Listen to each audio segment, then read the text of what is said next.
Yo, what is up? Welcome back, everyone. How are you doing?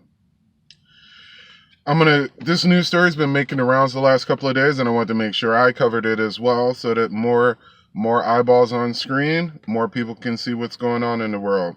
So, if you guys didn't know, marijuana is legal in one way or another in over 31 states now, either recreational or via medical. On top of that, the House just made a move to decriminalize it, which means to take it from a Schedule 1 drug, which is on the same level as cocaine and heroin, and remove it from there, hopefully altogether. But in the meantime, this story's been making the rounds. Man served 90 years sentence for selling marijuana released from prison. God, it's a GD shame, y'all. That should be cruel and unusual punishment. No reason why you should be locked up for 31 years because you sold some bud.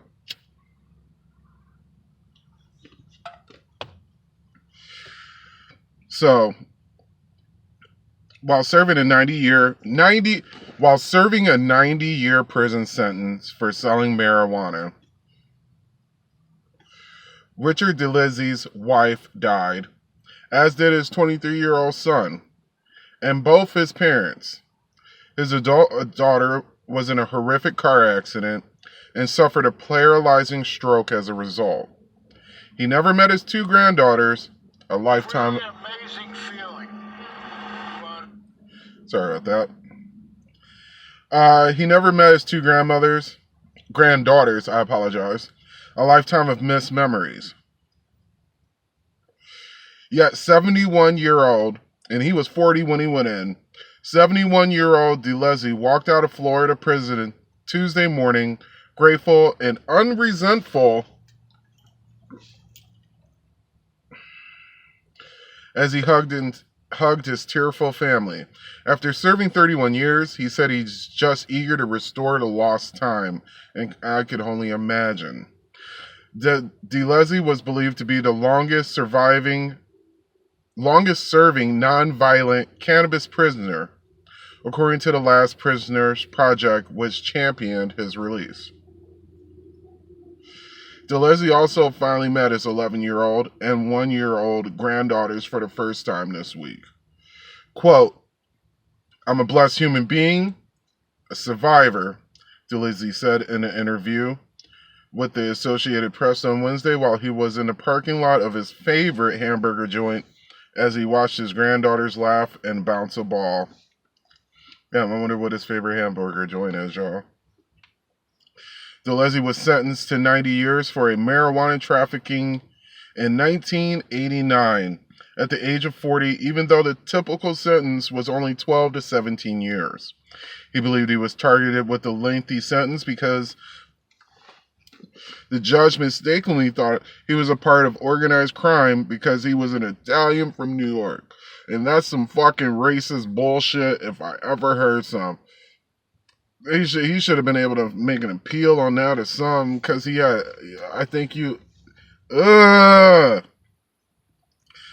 said he had offers and opportunities to be in the gangster life, but he didn't want that life. He was just trying to move a little bit of weed, feed a family probably.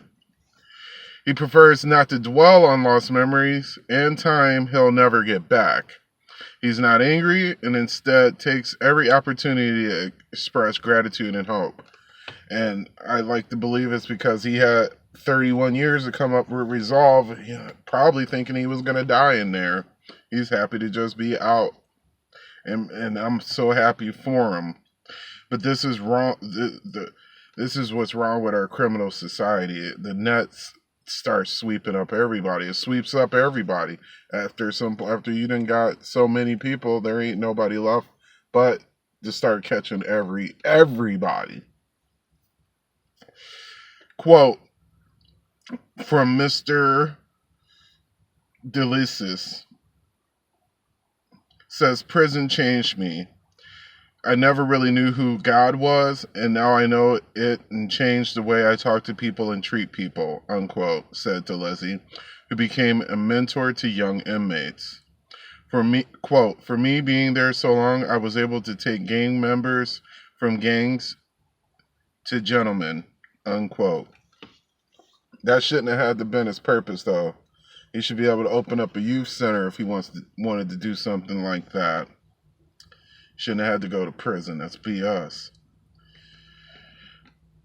Now he wants to, quote, to make the best of every bit of my time, unquote, fighting for the release of other inmates through the organization FreeDelezi.com. The system needs to change, and I'm going to try my best to be an activist, unquote, he said.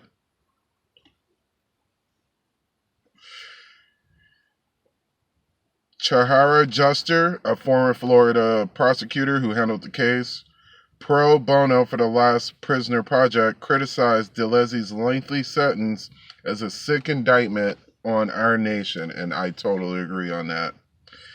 The family has spent over $250,000 on attorney fees and over $80,000 on long-distance international collect calls over the past few decades. But it's not the money that they want back. Rick DeLazy was only 11 years old when he sat in the courtroom and said goodbye to his father. Now, after becoming an adult and successful in life, he said that that's not the life that his father could have had. And for what? What did it solve having that man in jail for 31 years? Nothing.